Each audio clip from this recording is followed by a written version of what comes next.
was non-intentional use. He didn't do anything on purpose. This metabolite stays forever. What a picogram is. It's taking a grain of salt and chopping it into 48 million. Forever. All right, welcome back to the Picogram podcast. This is an episode coming off Kansas City Fight Night with Ian Machado, Gary, and Carlos Prates. We're here to document what we've seen and talk about it. So I guess we'll get right into it. Starting off with the first fight of the night, Chelsea Chandler, Jocelyn Edwards. Did you watch this fight? I did. I did too. Honestly, wasn't a bad fight. Wasn't expecting much from it, but it actually came around to be pretty decent. What do you think of it? It's pretty good. It was first round TKO. I guess, like you said, wasn't expecting it. First fight, usually the prelims ain't spectacular. No. Woman fight, not Chelsea spectacular. Chandler too. Her last fight. Do you remember her last fight with Norma Dumont? No, I have no idea who either one of these are. Well, Chelsea Chandler kind of okay. So she's only been fighting since like 2018, so she hasn't got a lot of experience, you might say. And she's only like maybe six. She was like 6-3 when she fought her, so she's had 9 fights total. But she comes training out of Stockton, California, which is Diaz brothers territory. But I don't know, man. Her last couple fights have just been very lackluster. Not to pick at her after a loss, but I don't know how much longer she'll be with the promotion with performances like that. But that's not to take away anything from Jocelyn Edwards, man. She put it on her. I mean, it was pretty much a wrestling match, chasing her down and just doing work, man, honestly. Yeah, that's how it felt watching it. She was like pushing her against the cage towards the end. Had her down. It's a pretty good finish. Had her down. I took Edwards by decision. Did not happen. She took her out in the first round, so still picked a winner. But you know what? She exceeded my expectations. Okay.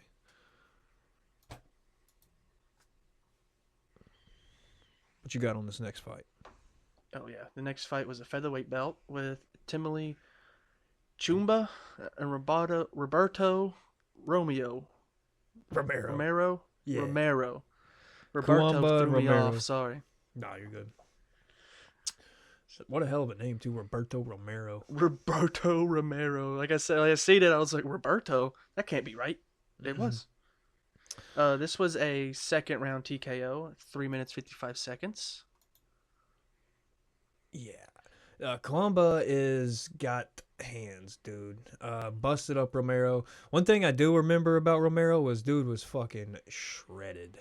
But Cuamba is kind of like a smaller guy for featherweight. Could easily be a bantamweight, but he's quick, man. His hands, he's just pieced him apart. Very clean performance from Cuamba, in my opinion. I picked Cuamba by decision, and he got him out of there. How did that one end again? Let me think. Second round TKO. Second round TKO. 3 minutes and 55 seconds. I mean, there was 4 finishes in a row on this card. Amazing. I mean, great card, honestly. I mean, usually don't get this much fireworks from coming off a pay-per-view, but they did good. I was thoroughly entertained by this card. Can't complain like I normally do. But we got a lot of fights. We'll move on. Jacqueline Amorim versus Polyana Viana. Alex Pereira's ex-girlfriend. And if you ask Colby Covington's ex-girlfriend. Pretty much kind of seen that coming. Tapped her. I picked first round submission by Jacqueline. She's on a 3-fight win streak with 3 finishes. So, I mean, this is just 4 in a row, 4 stoppages. Very impressive. Can grapple her ass off.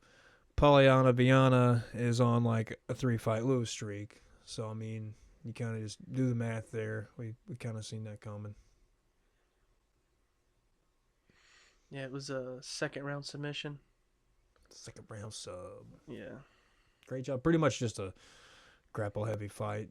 Yeah, it was. A lot of control.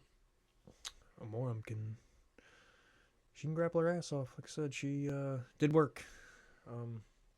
It's another one. I don't want to talk bad about somebody who just lost, but it's like, I don't know how much longer we'll see Polyana Viana in the UFC. I think she's got other shit she's doing, so she'll probably be fine. But, yeah, I don't know how much longer they're going to play ball with that. They usually don't for a while. I think the They'll give you the some. longest one they ever did was fucking Ferguson, and he kind of got a lean way because of who he was. Because he's the type of guy to go on a 12-fight losing streak to balance a 12-fight win streak. Yep.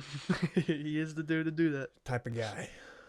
But yeah, that great. Like I said, third finish up, third fight of the night, third finish of the night. Can't complain on that at all. Will lead us into our next one there. Which was a bantamweight fight against Malcolm Wellmaker and Cameron Simon. Yeah, What a fucking name. yeah, he's South African. Oh yeah, he was the youngest fighter at 24. First round Essentially, TKO. Yeah, I'll just go Minute out and 59 say. seconds in. Do you know who Malcolm Wellmaker is? I didn't before this fight, and then afterwards I seen some shit. Ain't he coming from another organization?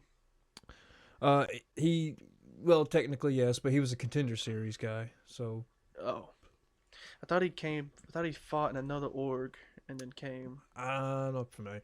Pretty sure it'd probably just be like LFA. He's only had like 8 fights. He's like 8 or 9-0, so he's not like super veteran, but he does have like a lot of finishes. And he's coming off a first round KO in the Contender Series, and then to come in and I mean, dude's hands just look good. I mean, I wasn't too familiar with him either, to be honest, but he definitely made a fan last night.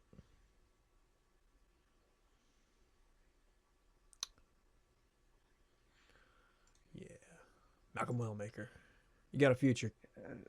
Yeah, he looked pretty good. He was in National Fighting Championship and Conflict. Yeah, never heard of him. I've heard of Conflict. It's like a, lower end one. He I also fought in he has 2 fights in Jorge Masvidal's Icon fighting. That's bare knuckle MMA. I don't think it's bare knuckle. I think it's just like another. It might be bare knuckle MMA. I think it's don't bare know. knuckle MMA. That's pretty First- badass. First win was a KO. Second one was a submission rear naked choke. And then went on the Contender Series. KO. Dude's got kicks. He can kick the shit out of some stuff. 9-0. 9-0. Very impressive. I was very impressed, to be honest. Like I said, wasn't too familiar with him. Am now. We'll definitely keep an eye out for Malcolm. Simon only didn't has- have much. I Oh, remember, sorry. I mean, he caught him with like a left hook or right hook, but he just, the way the other guy fell was just nasty, like a dead fish. Just pop.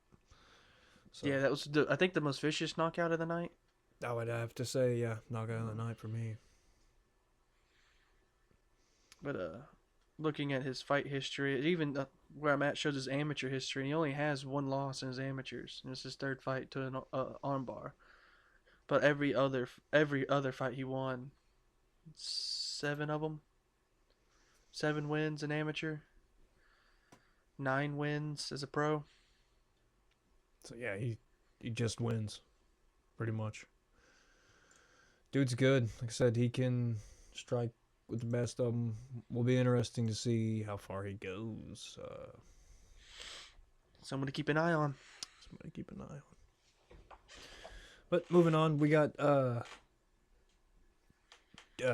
Blackshear, and I stuttered because I was thinking of pronouncing a name, and it wasn't Damon Blackshear's name. It's Alatan Lee is the Asian gentleman he fought. Was a interesting fight. Damon Blackshear is about 5'10". Alatan Lee about 5'5". So I mean, just 5-inch difference in height. Not that much in reach, I don't think, but man, it was a good fight. It was really back and forth. Both had moments of success, but I think Blackshear pretty much had more pressure and just hit harder, just did more damage, but was pretty good back and forth. Honestly, was not a bad fight. That one went to decision, if I'm not mistaken. And Yep.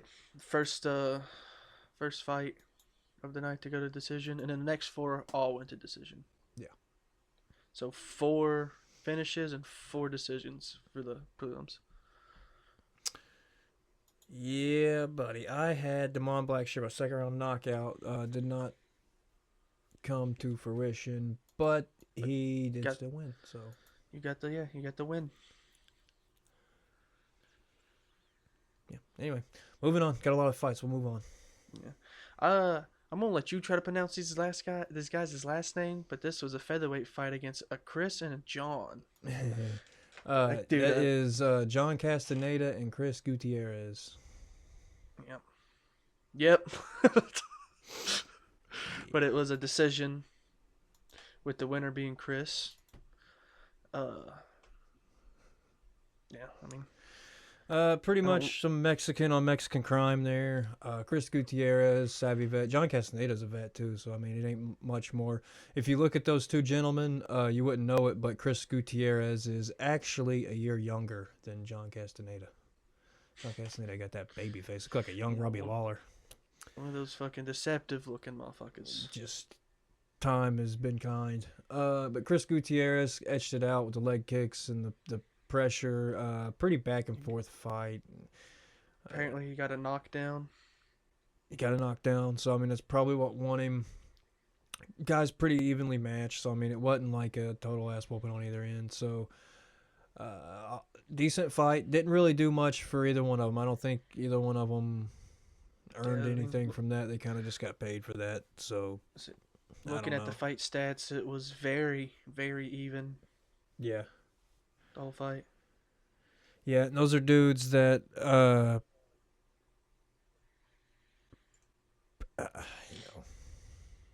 they're kind of in their prime, so it's kind of shit or get off the pot, So they're gonna need some names and they need to do some work. Chris Gutierrez has fought, I think, Frankie Edgar. So I mean, like both these dudes. I do remember that. I remember he was Frankie Edgar's last fight. Mm-hmm. Yeah, that is right. So, could do some work, but guess just these decision fights ain't gonna move the needle too much. They did work, showed they belong there, showed two savvy vets, but at the end of the day, I mean, is what it is. That Frank Edgar fight happened back in 2022. Wow.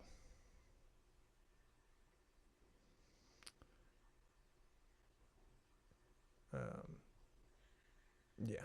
So all right, I was looking at this. He was supposed to have 2 different fights on 313. One of them being John, and then he was apparently going to take a bantamweight fight against a guy named John Matsumoto. Was this not bantamweight? No, this was featherweight.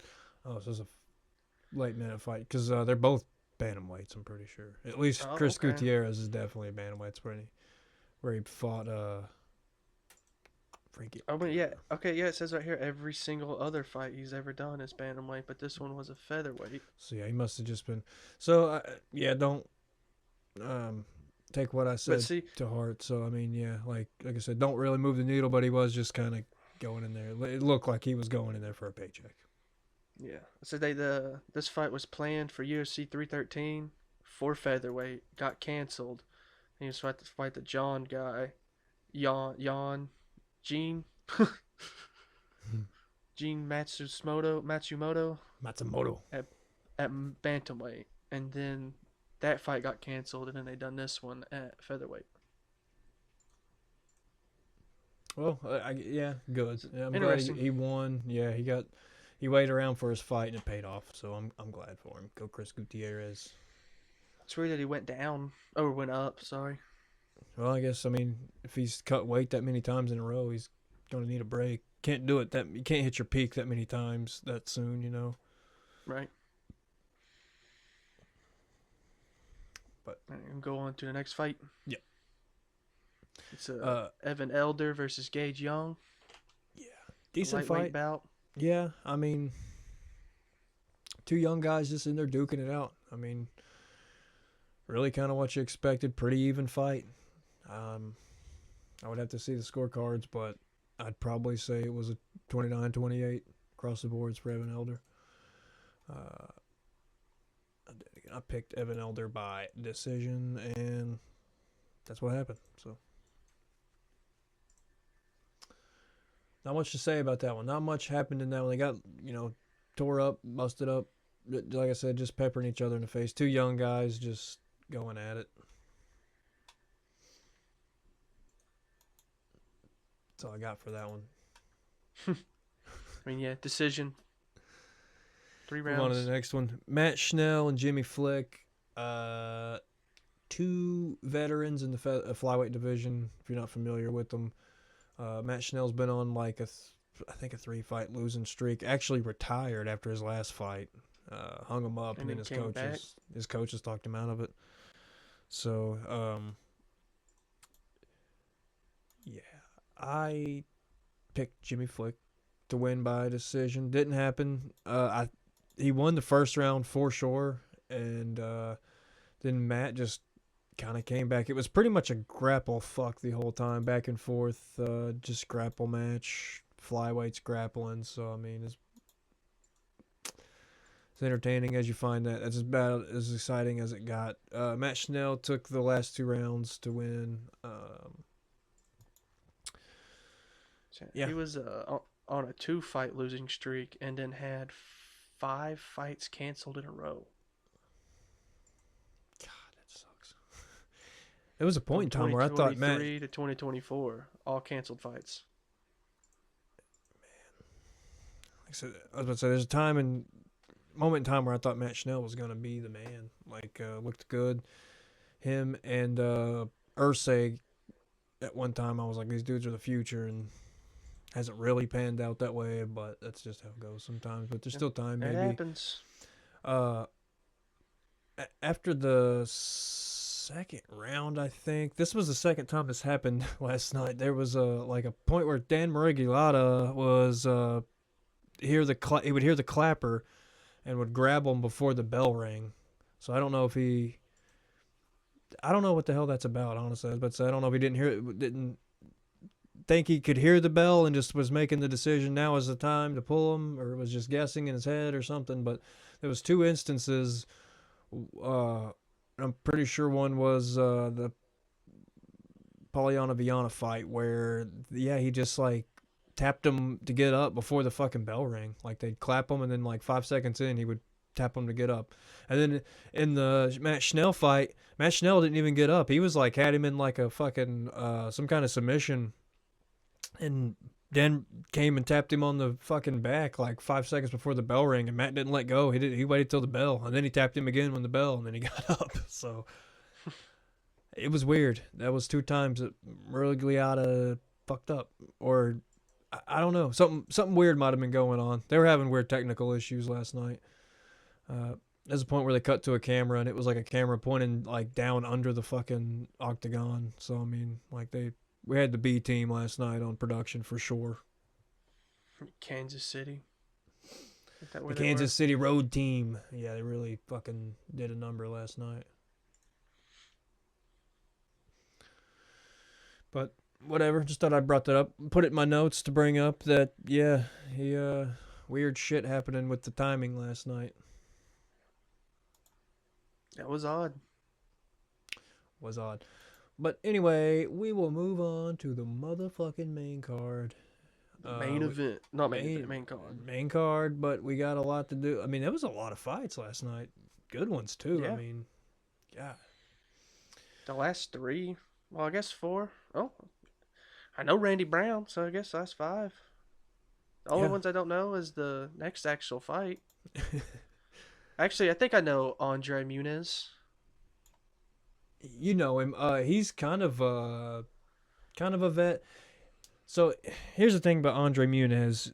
A moment in time where I thought he was gonna be the fucking guy. I've seen this guy submit Jacare Souza. I've seen him beat Eric Anders and Uriah Hall.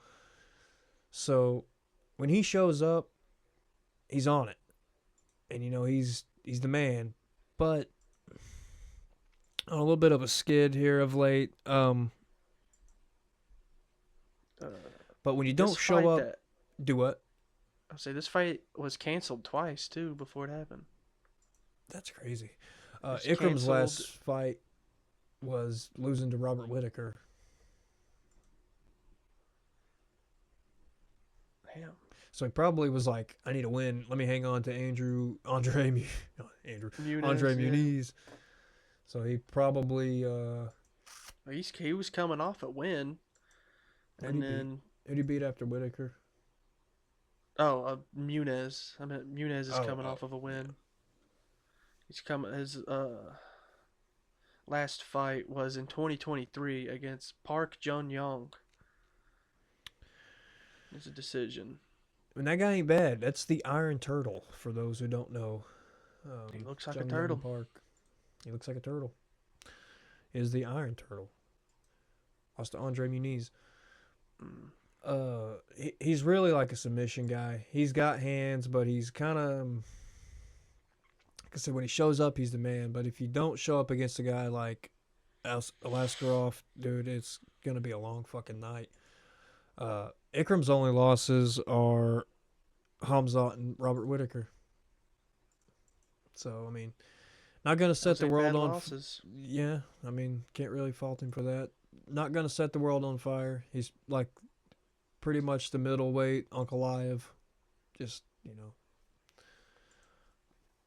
he will stand with you, technical with the hands, but would rather wrestle you if you're a better striker. Andre Muniz was better at, which God, I can't even say. He was better at submission grappling because I mean I think they went to the ground a little bit and it didn't look great. But who was Ikram's other loss other than Whitaker? Hamzat.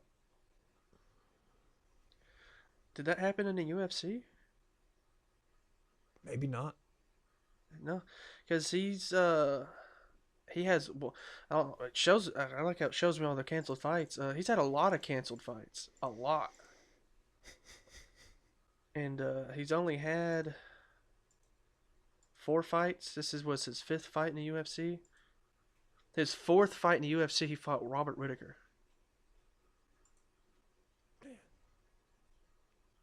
Crazy. Didn't pay off. Yeah. Didn't pay off for him. So.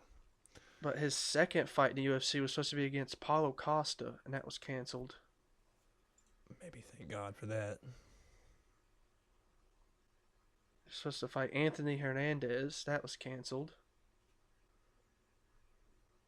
All names. Yeah. He is good. It's crazy though. I will say. I was gonna say I'd never heard of him before, but you know that's normal for me. But I will stick to my comment of he's pretty much the middleweight Ankalaev. So he could be champion, but he's not. Could be, yeah. Not gonna be highlight real level shit.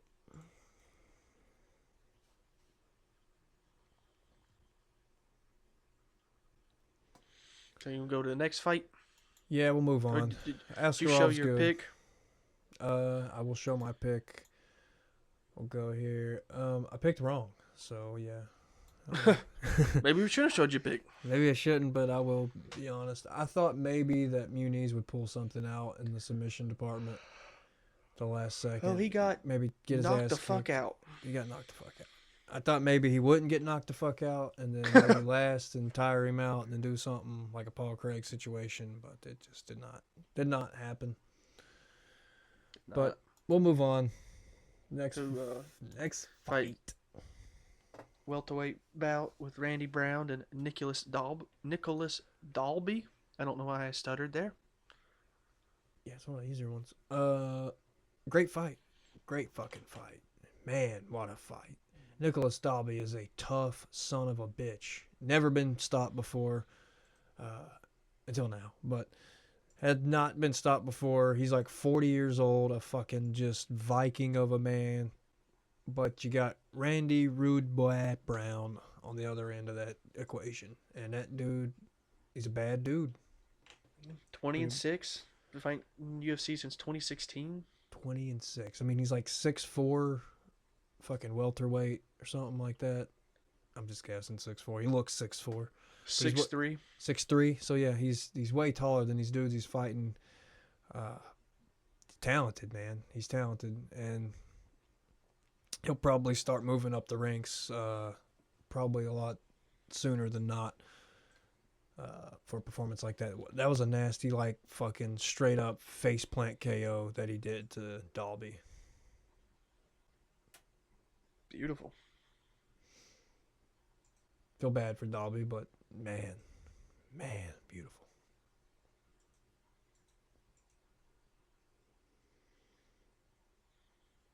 So his last loss was Brian Battle. Randy Brown. Yeah. Yeah. To a decision. Brian Battle's no punk. Yeah. I like me some Brian And Battle. then before that, his last loss was Jack Medallia. Oh, Medallia. JDM. Yeah. Yeah. So, dude fighting for the title. Submission in the first round. So he's fought some killers. Fought some killers. Doing work. People's losing to ain't chumps, you know. They ain't like. No. And this probably did a lot for his confidence. So I'd, maybe start seeing some more finishes from old Randy Brown, rude boy. Like I said, big welterweight. If he could, figure out that size, which he pretty much has, dude, he's gonna be a problem. Already is a problem, but still, figuring it out. But, good fight. Kind of just picked him apart. Dalby had some moments right before he got KO'd. Dalby straight up just went out on a shield, dude. I mean, just went straight, like, got tagged. And I don't know if you've seen in the first round, but Dalby's nose, I mean, just smashed crooked. Never seen one worse. I mean, indented, broken fucking nose. Commentary mentioned it, like, oh my god, look at his broken nose. It got a fucking broken nose. Shattered. And they said it in between rounds. They were like, yep, we're going to go ahead and just fix that, and just cracked it back. And he just bled through his nose, bled out his nose.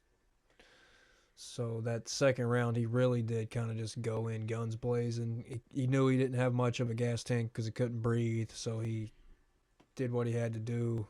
It didn't pay off, but fucking commendable. So, yeah. Go Nicholas Dalby. You the man. You'll be back. You're 40. I hope you come back. So, yeah. Good job. Good fight, guys. Good fight. Move on, though.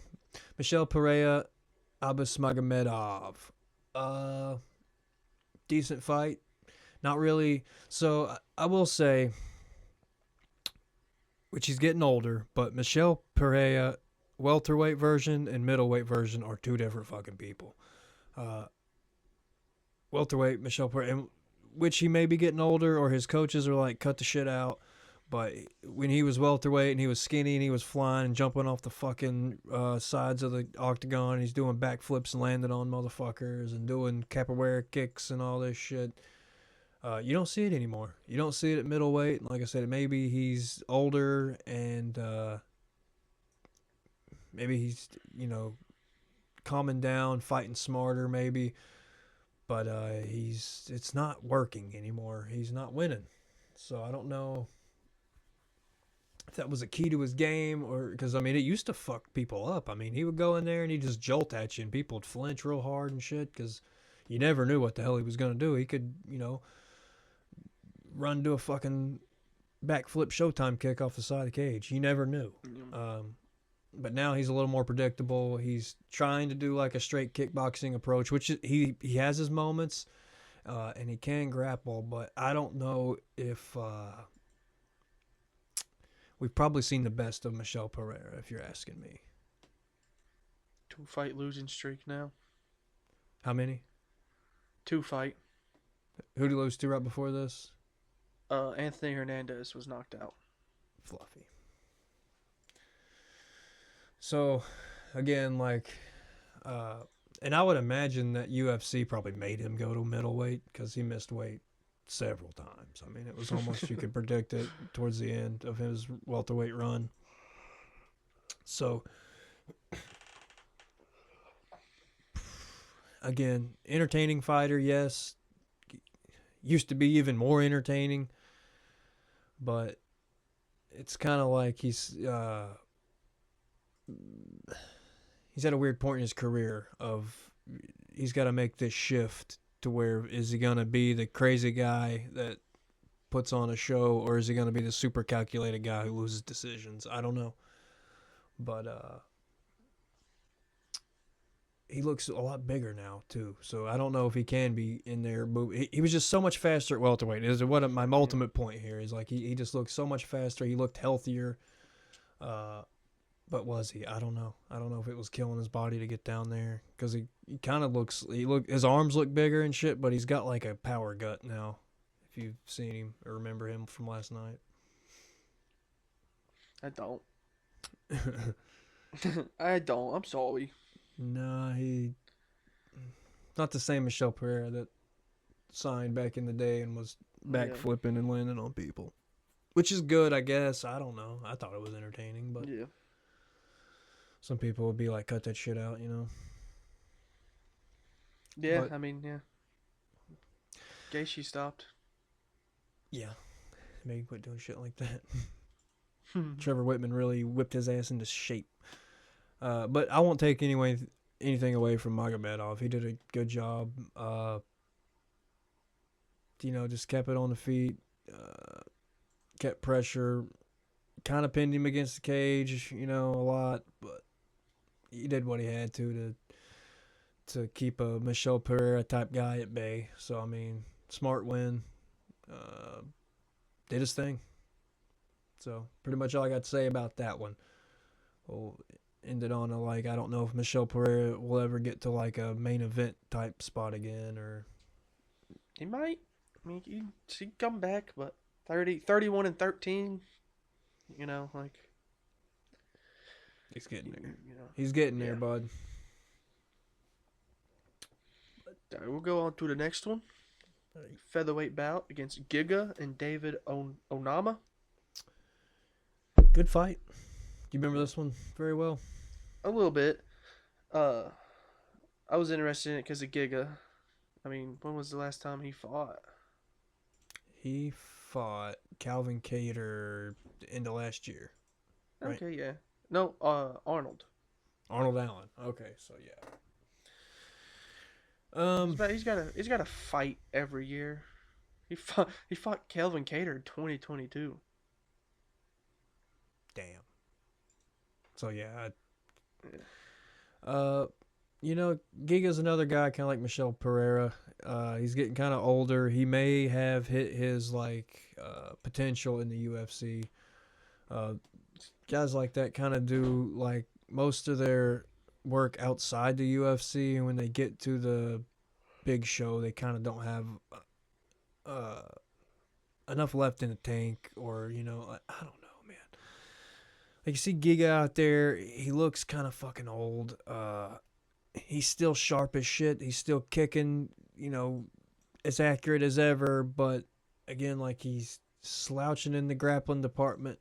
David Onama really just used basic wrestling to kind of subdue him the entire time. Onama can strike too, but I think he knew, standing with Giga, Giga's still quick and he's still accurate, but again, will we ever see a Giga Chikadze main event again? I don't think so. I don't know. He's 36. Pierre was 31. Michelle Perez only 31. Yeah. That just blew my fucking mind. I see why. Now that I'm looking at the date. Man.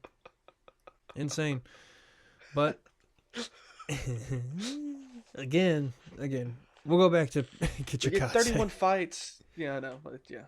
Sorry. 31 wins, that's just wins. 31 wins, right? Yeah, and 13 yeah. losses. So he's had like 50 fucking fights. But yeah, we'll go back. Sorry to throw you off there. I mean, rack your brain. Thank you for doing that, because I was scrolling through and seen it again and was like, yeah, 31. He looks like a 35, 36-year-old man out there. But Giga Chikadze is a 35, 36-year-old man out there. And He is. I don't know. You can kind of just see Father Time just taking it away from him. Because every time, and like, Giga kind of had an arc where, like, the first time you seen him, you're like, oh, okay, yeah, dude's good. And then you see him a couple more times, you're like, holy shit, dude's a real deal.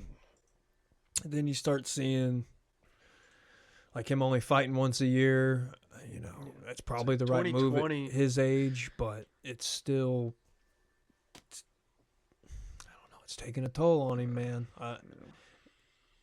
He just doesn't look as sharp each time he goes out there. And Onama wasn't like a world beater, like, looked good, but like I said, just kind of basic wrestling shit, kind of won the fight. So, I don't know. Both had good kicks, I will say that. I do remember that. But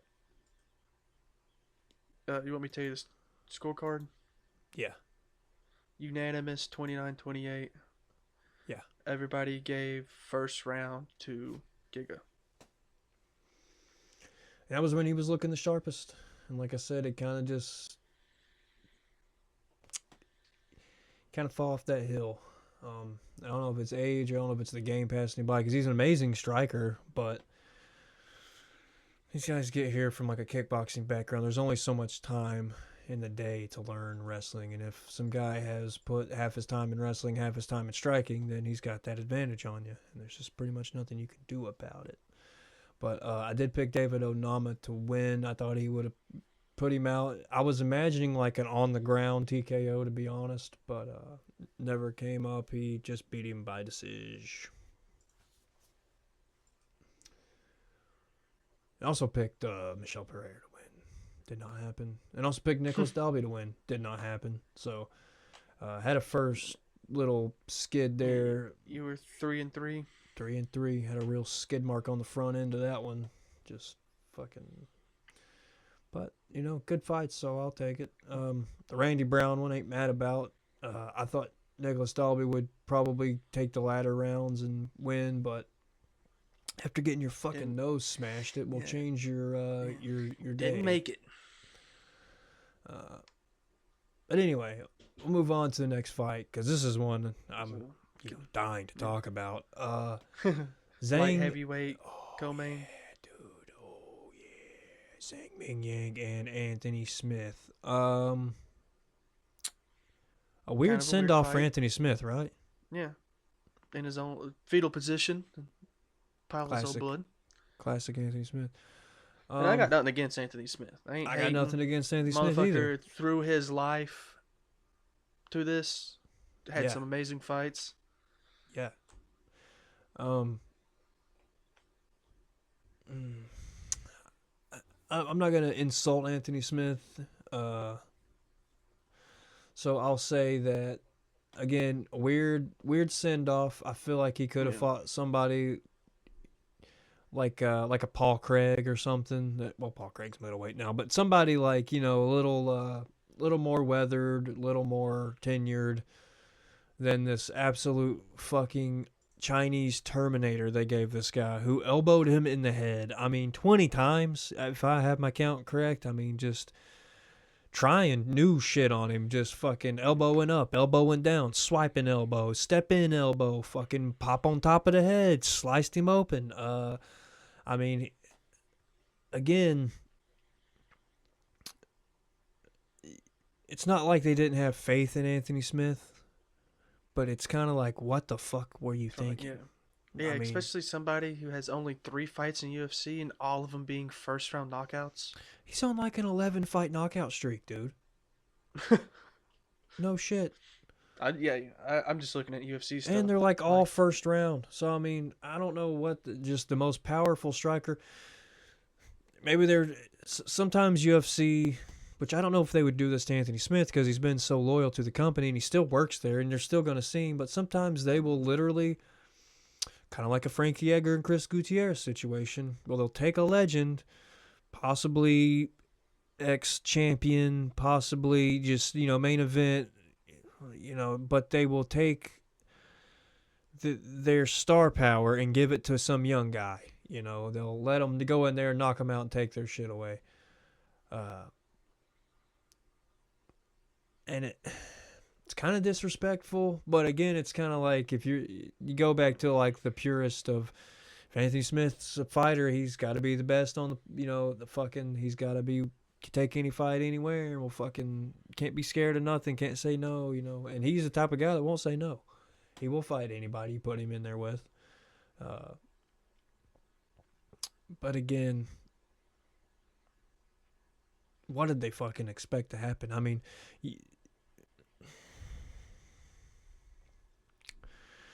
Robbie Lawler, that was a good send-off. Tough fight, won the fight, left. Had a video played for him. Anthony Smith got fucking brutally just bloody, dude. Had a cut on top of his head that was spewing down. Looked like Stone Cold Steve Austin and the Sharpshooter at fucking WrestleMania. I mean, just pouring down blood on his head. And then he was flipping off the crowd and like pointing at a guy in the crowd, flipping him off while he's just bloody as shit. I know the story behind that. You got some info? You got the deets?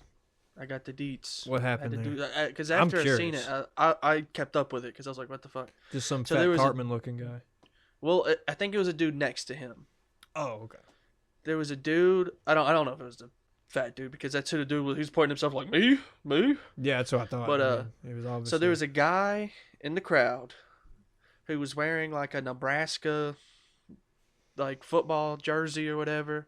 Wasn't that fat guy wearing wasn't he wearing a Nebraska shirt?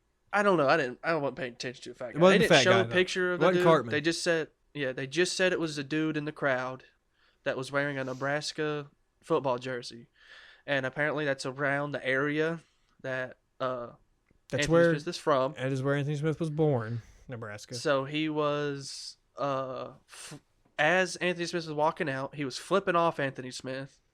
And he was saying that like he's a loser and just talking shit to him the whole time. And then he said like he didn't pay no mind to it while he was going in there because he said he was focused on the fight. And then after the fight, the second he looked up, the first thing he sees is that dude flipping him 2 birds, still talking shit. Damn. So that's when he flipped him off, ran over to the cage and was like, he said that he screamed like, "You've never done anything like this in your life. Who the fuck are you?" Blah blah blah shit. And then that's when Zhang Madang went over there and was like, apparently what Anthony Smith said about was he was like, it's not important, they don't matter. It's what Zhang Madang said. It's like they don't matter. Well, you gotta watch out for them Zhang Mingyang fans. They are vicious. Yeah. But he said like he was like, they will fucking call you worthless. If it's your retirement fight, the Zhang Mingyang fans come out. And it don't matter if you're Anthony Smith. It don't matter if you're John Jones. They will flip you off.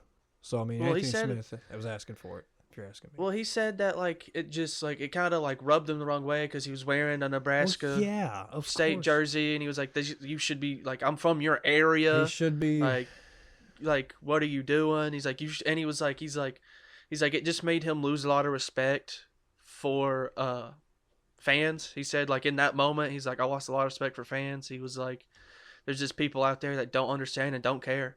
They're just, and I mean I get that too. Like it's like, yeah, it's weird to boo like that on his and it's someone from your hometown fucking flipping him off and saying he's a loser and he sucks and like all this shit, and it's like It would he's, make like, sense if he was fighting like Alex Pereira or somebody. yeah. It goes Or, back to no, my not joke even- about Zhang Mingyang fans. Like, is it Not even really that, though. You would have to just hate Anthony Smith. It's not like you're that big of a That's- Zhang Mingyang fan. That's what I'm saying. Yeah, that's what I'm saying. It's like it would like if it was somebody fucking like I don't know, like if it was just some rando coming up. I mean, I guess this guy's some rando coming I up, mean, but it's he's Zhang Mingyang. he's kind of known. Yeah, I mean he was. I'm just like, kidding. I've before this never even heard of him fight, before he- this. No, I ain't gonna play You like haven't? he's- No, it's the first time I ever heard of him. I heard of him. That's fucking crazy. But when you see a fucking like 6 foot tall fucking Chinese guy, how do you not remember him? I may No, I mean- have. I don't know. Their names are kind of similar. I mean, there's a Zhang Yeah. Wei Li champion right now, so I mean, you I are may right have about that. seen him. I know of him now. I know you better watch out for his fucking elbows if you got a I big just, yeah. bald head and you're fighting his ass. Yeah, but I don't know. Like I said, I get it. Like it's just you just had that dude just had to be an Anthony Smith hater. Like why else would you fucking do that? And why would you do that anyway? Like Which I'm not a- Anthony Smith, dude. yeah, All due respect to Anthony Smith, he's kind of became a meme of himself. I mean, the on paper shit. I mean, yeah. But Come I mean, on. and you know what he did to You've- Bisping, don't you? In their no, what did he do podcast. with this thing? Do you remember how they had a podcast together? Yeah, I Uh, thought they still did, but I guess not. No. So Anthony Smith just stopped showing up, and Bisping couldn't really get a hold of him. And then out of nowhere, Anthony Smith started just doing his own podcast, and then got back to Bisping and was like, "Yeah, he's like, I'm done doing that and shit." So kind of just ghosted him. But Bisping does it with Paul Felder now, so I mean, all's good. But just a Yeah, weird that's probably thing. The best I mean, bet. huh? That's probably the best bet. Yeah. I mean, honestly, I like Paul Felder. He's a good commentator, so Yeah, they're funny together. they work good together on panel too. So like, Yeah. So I mean, all worked out at the end of the But, day, but still just a weird move. I mean, I Yeah. don't know. I didn't know that. Anthony Smith's kind of became like he's became a character. He's been I in don't the know, I news just- a couple times. Had a guy break in his house and shit. So I mean, he's been in Yeah. the news cycle of UFC a couple times. So people know Anthony Smith, legend at this point. That was his 58th fight. I'm not even kidding. 58 Insane. fucking fight. So he's Insane. seen it all, been there, done it. Just didn't get the T-shirt. So, but we'll All remember right, him.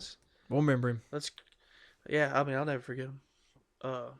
Let's go to the fucking main event.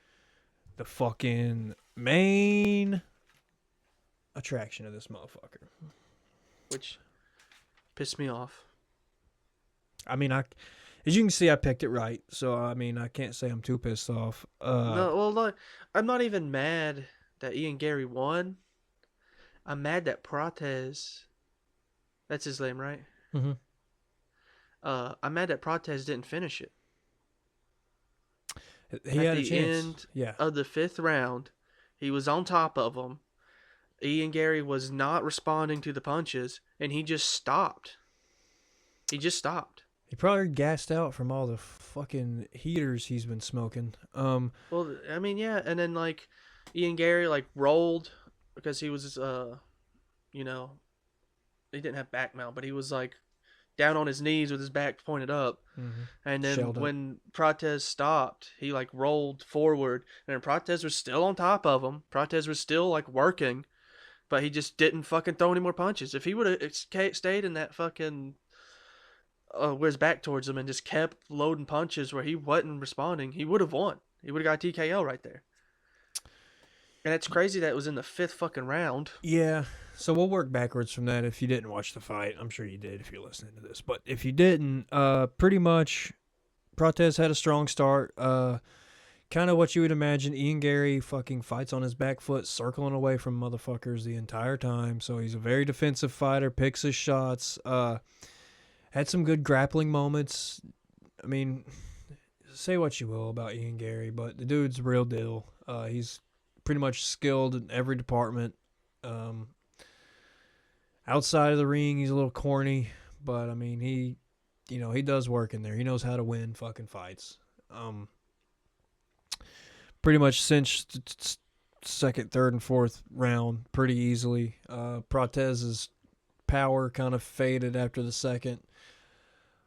I mean, he was moving around, but I feel like Protez could have did a little more. But like, I don't know, maybe he's tired. Maybe he was getting his confidence diminished. But coming from the Zhang Ming Yang fight and all them elbows you seen, you would think like a guy who has fucking Muay Thai tattooed on his chest would throw more elbows when he's close and shit, but just never I thought did. that's what he was known for too. No, Ain't he known for well, good he's more elbows? known for knees. Protez will knee it, and he's even got a cut. Like he went for several flying knees in this fight. Got a couple Yeah. knees. I wonder. I'll look. I wonder if that counted as a knockdown. There was a part where he threw a knee and got tripped. I wonder. No, did not count as a knockdown. No, 0 knockdowns the entire fight. Good. So Because I was watching it with a buddy of mine, and when it happened, he was like, he got knocked down, and I was like, no, if you watched, he went to do a flying knee, and then Gary, like, dodged out the way, moved out to the left, and then when Protez landed, he fell on his ass. yeah, So, like, it wasn't even like a trip. It was more like he got out of the way and landed wrong.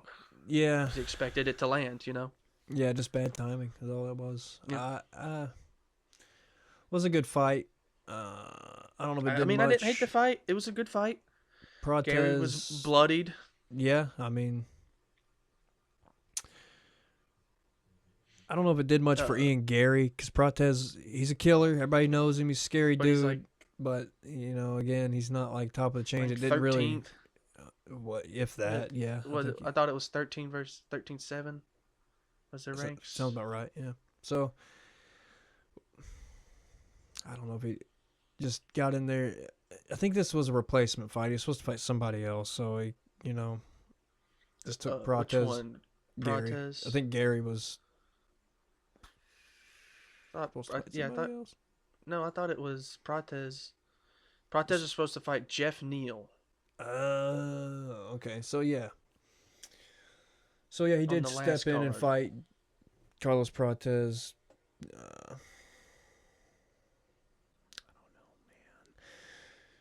Ian Gary. What can you say about Ian Gary? Do you want me to tell you the scorecards? Yeah, let's hear it. It's 49, 46, 48, 47, 48, 47. Everybody gave it the first 3 rounds to Gary. Only one judge gave the 4th round to Gary. The both other judges gave 4th and 5th to Protez. It sounds right. I mean, really started bringing it on at the end. But like you said, he kind of missed his moment to finish the fight. He had a perfect opportunity, but we weren't in there, so we don't know what the hell. I mean, he could have been scared to get in there and get grabbed by Gary, and because Gary's grappling was better. I mean, you could see it when they engaged in grappling. Gary was the better grappler, so maybe he didn't want to get grabbed and get finished. Was the first loss of the Fight Nerds in the UFC, so there it is. Not undefeated anymore. But yeah, it's not gonna stop their fucking meteoric rise that the fucking Fight Nerds have. I mean, all those dudes just flying through the rankings. So Protez is a fighting nerd? Mm-hmm. Yep. Okay, I was wondering. I didn't know that. Yep, he's the first loss. But nothing to hang your head on. It was a good fight. Had a good showing. Again, was winning at the end there. So, I mean, it really just was a technicality that Gary won. So, all in all, pretty technical fight. I'd say Gary gets somebody fucking close to the top now. If, I'd like to see a Sean Brady, Ian Gary. That'd be a good fight. It would be a good one. That's probably be determined like a title eliminator fight. Because I'd say Shavkat gets the winner of Bilal Muhammad JDM, and then the winner of that. Do what? I think the next fight should be Buckley again. Yo, you throwing Buckley in there? Yeah, because that was supposed to be Ian Gary's last fight was Buckley. Oh, okay. Yeah. and then I mean, he they canceled that fight. I don't know if someone got injured or what, but that fight got canceled, and he done this one instead. yeah. And I And mean, If I don't know if you've seen it, Buckley was taunting him at weigh-ins. yeah. I remember that. Yeah. He's standing next to fucking Yeah, and he Ian was Gary's telling him, wife. "Don't lose. It's gonna be the buck versus the cuck." Yeah, all that fucking Yeah. shit. Yeah. Did you Yeah. Why hear not? what he I mean, said? I'm with you. What? Buckley said they did a press conference and Buckley was there. Ian Gary was like, I can never understand what Buckley's saying. And Buckley says, "Because I don't speak Cuckanese." Classic. Classic. Just Your ripping him- mom's a cuck. Yeah. Yeah. Them two, put them on a pay-per-view. That'd probably do numbers. I mean, them That's what I'm two saying. That's why I think do they some should goofy do it. shit. Yeah. I like Buckley. Not the biggest fan of Gary. I could take it. So I think it'd be Not a pretty fan good. of his outside persona. Not as him as a I'm person. not his fighting's boring. You know, he's not done anything to anybody. You know, it's He doesn't fucking take a lot of Muhammad. chances. Yeah. Does not take a lot of chances. But like Bilal Muhammad, he's fucking winning. So I mean, what do you say? I mean, kind of just is what it is. He'll go in there and talk like he's gonna fucking take your soul, and then he just decisions you to death. So I mean, Yeah, whatever. But he's got one knockout. Round 1, 4 minutes 59 seconds, against a guy named Jordan Williams. It's his very first fight in UFC. it's Beverly Hills Ninja, Jordan Williams. Guy was good at one point, undefeated. No, that's Jordan Wright.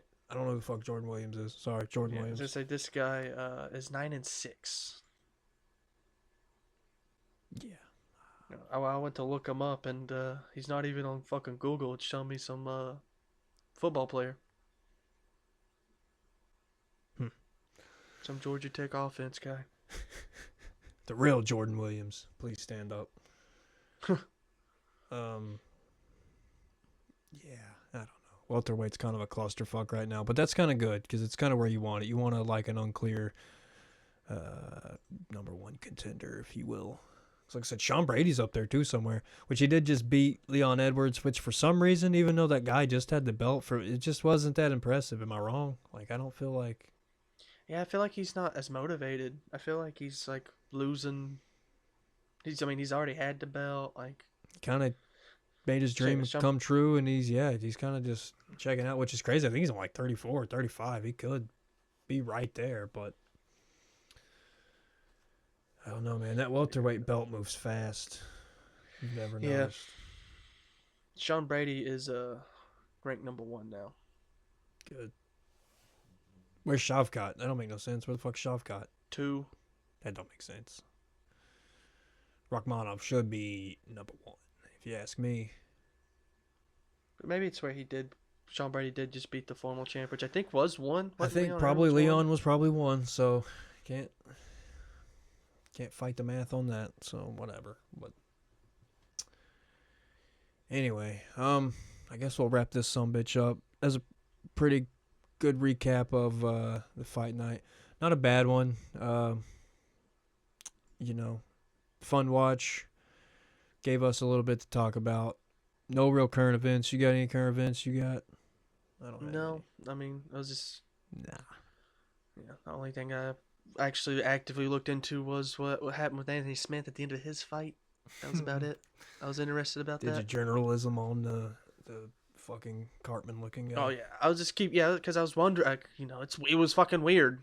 It's fucking weird to end a fight, retire, and flip off someone in the crowd, be fucking talking shit to him. Once I learned that you would be focused on that when you had all this other shit going on, but Yeah, we're not Anthony Smith. We don't know.